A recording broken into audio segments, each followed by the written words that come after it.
se retrouve aujourd'hui pour un top 5 de l'amour total, puisque aujourd'hui, je vous parle de mes sagas de fantasy préférées. Et ça faisait un moment que j'avais envie de vous en parler. Je vous avais parlé donc il y a quelques temps de mes classiques de science-fiction, le lien sera en barre d'infos, et attendez-vous à voir apparaître un classique de science-fiction 2, donc plus récent, mais aujourd'hui nous parlons de fantasy, parce que la fantasy c'est un peu toute ma vie. Je ne vous parlerai pas de Tolkien, puisque Tolkien est un peu hors catégorie, et puis c'est aussi une trilogie. Aujourd'hui j'ai envie de vous parler de séries qui font au moins 6 tomes, voire plus. Du coup, on est parti. Alors, j'ai essayé d'effectuer un petit classement de mes sagas préférées. Et vous pouvez voir qu'en fantasy, il y a quand même un panel de genres et de sous-genres assez large et qu'on va en voir plusieurs. Mes deux premières séries sont des séries de dark fantasy. On va dire ça comme ça. Et le premier, alors, je le mets en saga parce qu'il s'agit de 2 trilogies. Et notamment la première, mais la suite aussi est excellente. Il s'agit de Kushiel de Jacqueline Carey, que j'ai adoré, qu'une amie m'a fait découvrir il y a quelques années. Donc c'est une série qui est sortie en 2008, qui a commencé en 2008, et que j'aime d'amour. J'aime d'amour cette série, notamment à cause de son personnage principal, Phèdre, qui est absolument parfaite. Voilà. Phèdre est très particulière. C'est un pays où on place les plaisirs vraiment très en haut de la chaîne des choses qu'il faut faire dans sa vie. Et il y a de nombreuses maisons de prostitution, on va dire, hein, de courtisanes, qui ont chacune un talent particulier, et Phèdre, elle, porte ce que l'on appelle la marque, c'est-à-dire un éclat rouge dans son œil, qui est la marque, en fait, du fait qu'elle aime, enfin qu'elle prend du plaisir dans la souffrance. Sadomasochisme, bonjour. Et ça fait d'elle, en fait, une courtisane très recherchée, parce qu'elles sont très peu nombreuses à porter cette marque. Mais cette marque est aussi un symbole divin, c'est la marque de l'ange, et elle lui apporte en fait d'autres pouvoirs, entre guillemets, hein, si on peut considérer que aimer se faire frapper est un pouvoir, notamment le fait de sentir certaines choses. Et Phèdre va être prise en charge par Anafiel Delaunay, qui est une personne qui est très cultivée et qui est le premier à avoir remarqué sa marque et qui sait qu'il va pouvoir faire d'elle une personne exceptionnelle. Et il va la former pour faire d'elle une espionne. Sauf que bien sûr, Anafiel va se faire assassiner, et du coup Phèdre va partir sur les traces de ses assassins. Et voilà, si vous aimez la dark fantasy, cette série est un must-read, elle est géniale, les personnages sont incroyables. Phèdre, c'est un peu l'héroïne la plus proactive de tous les temps, elle est vraiment... mais elle est parfaite. Phèdre est parfaite. Il lui arrive des choses horribles mais vraiment horribles pour le coup dans la série. Mais franchement, elle perd pas le nord. Elle est hyper intelligente, elle est hyper futée. Il y a toutes ces histoires de complot, de reine, de roi, de pouvoir. Et elle doit naviguer là-dedans, savoir qui est de son côté, qui n'est pas de son côté. C'est trop bien, franchement. Voilà. Si vous aimez la dark fantasy, lisez cette série parce que c'est un bijou. Et la deuxième série dont je vais vous parler, alors c'est aussi une trilogie à la base, mais il y a une multitude de romans autour de la trilogie qui reprennent les personnages de la trilogie originale et qui permettent en fait d'étendre l'univers. Donc il s'agit de la trilogie des Joyaux Noirs d'Anne Bishop, donc qui est en 3 tomes et qui est constituée aussi d'une dizaine, il me semble, de romans auxiliaires. Qui en fait prend en compte les différents personnages. On retrouve vraiment les personnages de la trilogie originale. Et on est dans un univers, alors là pour le coup complètement fantastique, enfin fantasy, où les femmes ont le pouvoir. C'est très féministe, hein, j'aime beaucoup. Où les femmes ont le pouvoir en fait, et où les hommes sont là pour servir et protéger.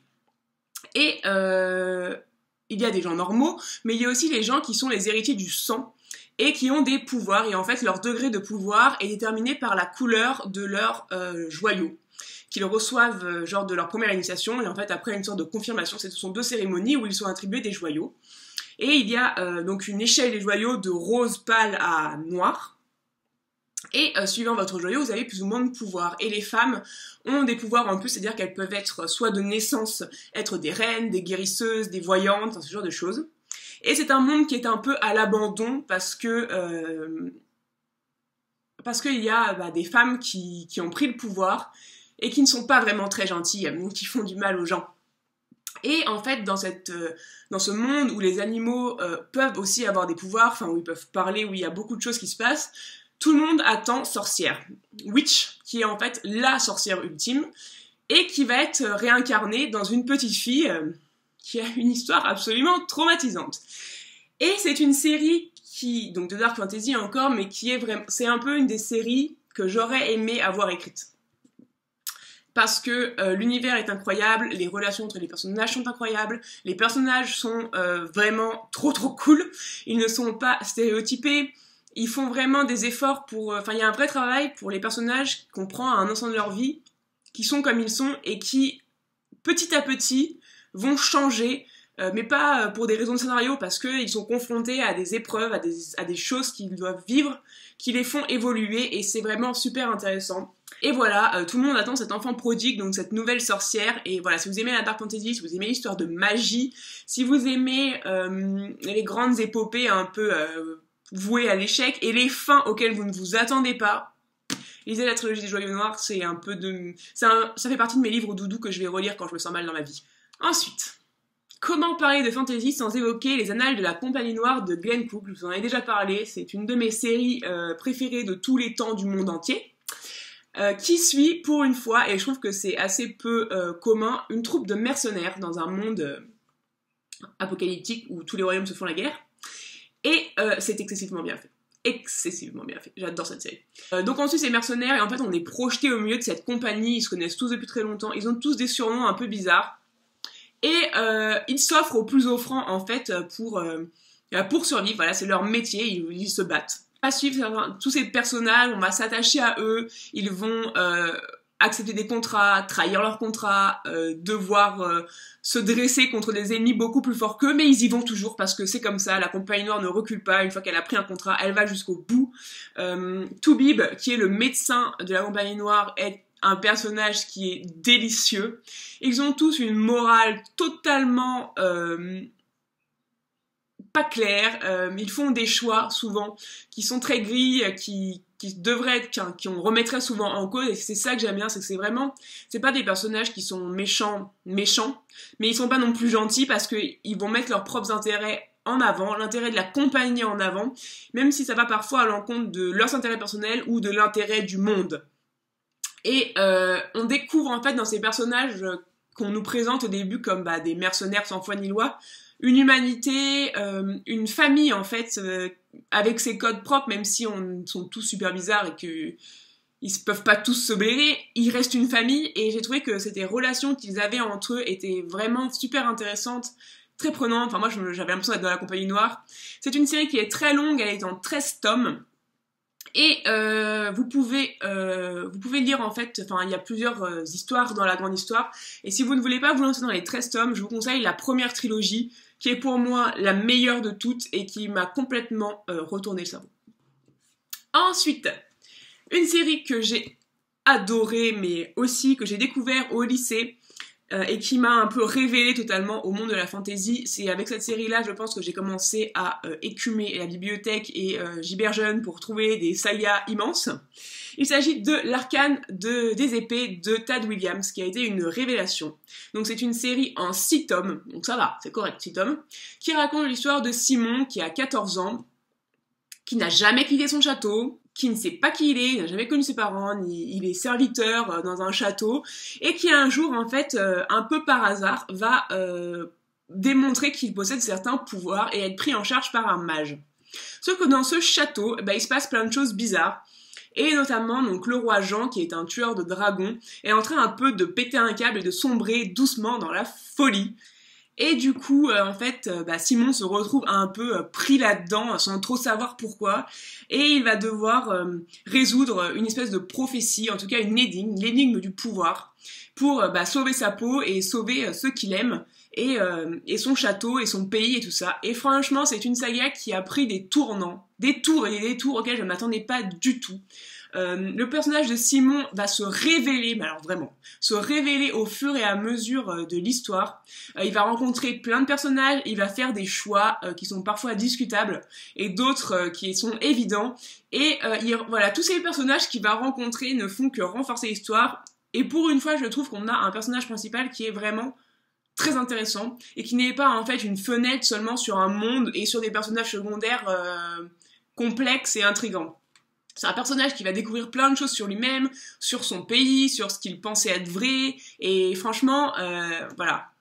Ce livre est parfait, cette série est géniale, et si vous voulez commencer avec une petite série, je ne peux que vous conseiller celle-là, parce que 6 tomes, c'est correct, et franchement, je pense que, en tout cas, moi, l'histoire de Simon et de Myriam Ailey, donc une princesse qu'il va rencontrer, est longtemps restée accrochée en moi, j'ai mis du temps à passer à autre chose. N'ayez pas peur, ceci est une intervention de la Floriane du futur, qui s'est rendu compte que la Floriane du passé avait oublié quelques précisions d'importance. Nous parlons donc à l'instant de Tad Williams, qui est l'auteur de l'Arcane des épées, et j'aimerais vous faire comprendre à quel point cette série est fondamentale, dans tous les sens du terme. Elle est fondamentale parce qu'elle est à l'origine de tellement de séries cultes que beaucoup d'entre vous ont dû lire ou commencent à lire. Et c'est tout, cette série, c'est le point de départ de beaucoup trop de séries géniales.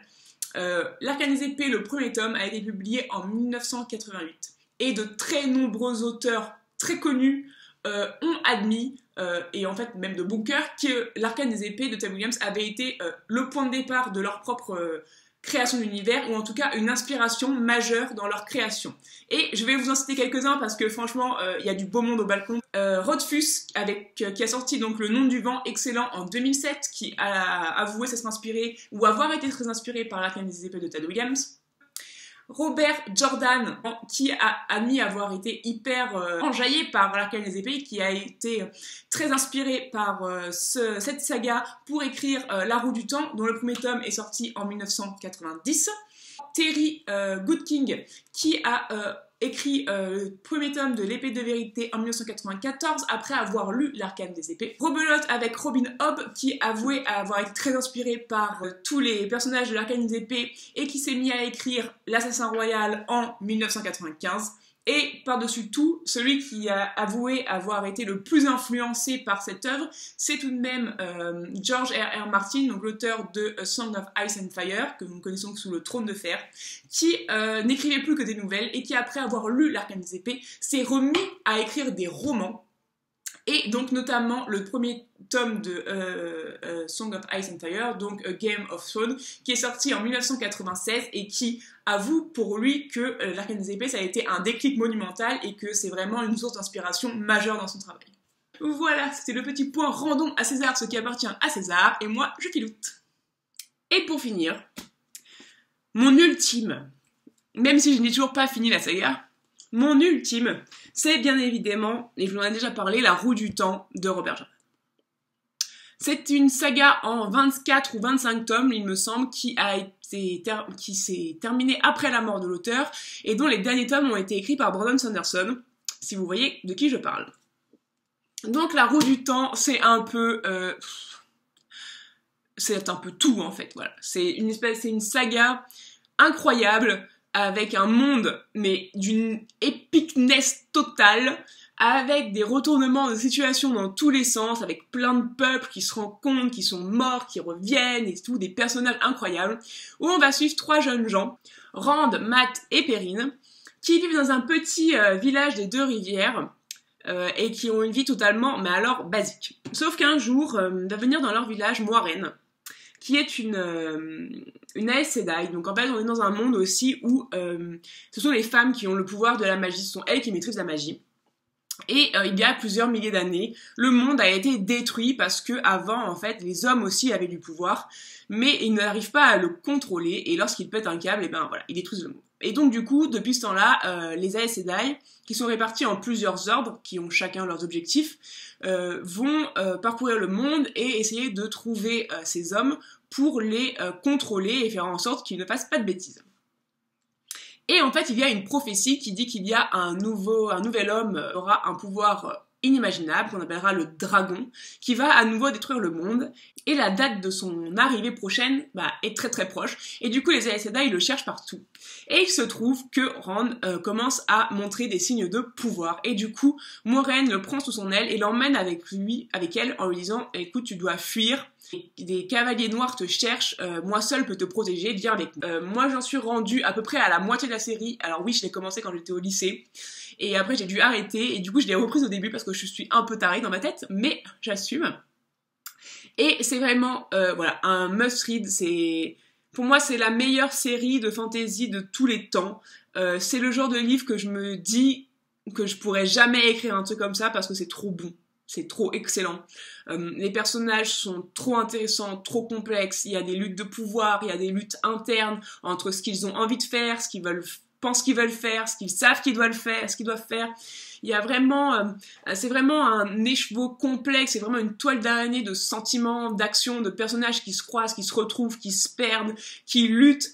C'est vraiment, c'est épique du début à la fin. On voit venir cette espèce d'épée de Damoclès de la prophétie de la fin du monde. Est-ce que Rand est vraiment le dragon? Est-ce que ses pouvoirs sont vraiment aussi développés? Est-ce que les Aes Sedai vont trahir? Est-ce qu'elles vont le tuer? Est-ce qu'elles vont le sauver? Est-ce qu'elles vont renier leurs principes pour éviter la fin du monde en essayant de le laisser en vie? Il y a beaucoup trop de questions. J'avoue que j'ai un amour particulier pour Mat et Perrine, les deux amis de Rand qui partent avec lui et qui se retrouvent dans des situations complètement abracadabrandesques et horribles parce qu'ils partent avec lui, que s'ils étaient restés chez eux, il leur serait sûrement jamais rien arrivé. Et je ne peux que vous recommander cette série si vous n'avez pas peur de vous lancer dans une très grosse saga. Mais ouais, c'est la saga de l'épicness, c'est la saga de l'univers le plus fouillé et le plus construit que j'ai jamais vu de ma vie, le plus complexe. Voilà, franchement, allez-y. Voilà, c'est tout pour ce petit top 5 de mes sagas préférées de ma jeunesse. J'espère qu'elle vous a plu. N'hésitez pas à me dire si vous avez lu certaines de ces séries, quelle est votre saga de fantasy préférée. Si jamais il y en a dans l'audience qui ont lu en entier La Roue du Temps, mais dites-le moi, parce que j'ai lu la fin. Et j'avais trouvé ça très bien. Mais il me manque certains tomes, donc là je relis tout, et ça prend du temps, mais quel bonheur quoi. Franchement, quel bonheur. Donc voilà, je vais m'arrêter là parce que cette vidéo est vraiment très très longue et vous avez autre chose à faire de votre journée. Sur ce, je vous embrasse très fort, je vous souhaite de faire de très belles lectures. Vive la fantaisie! Vive la fantaisie! Vive la fantaisie! Bisous!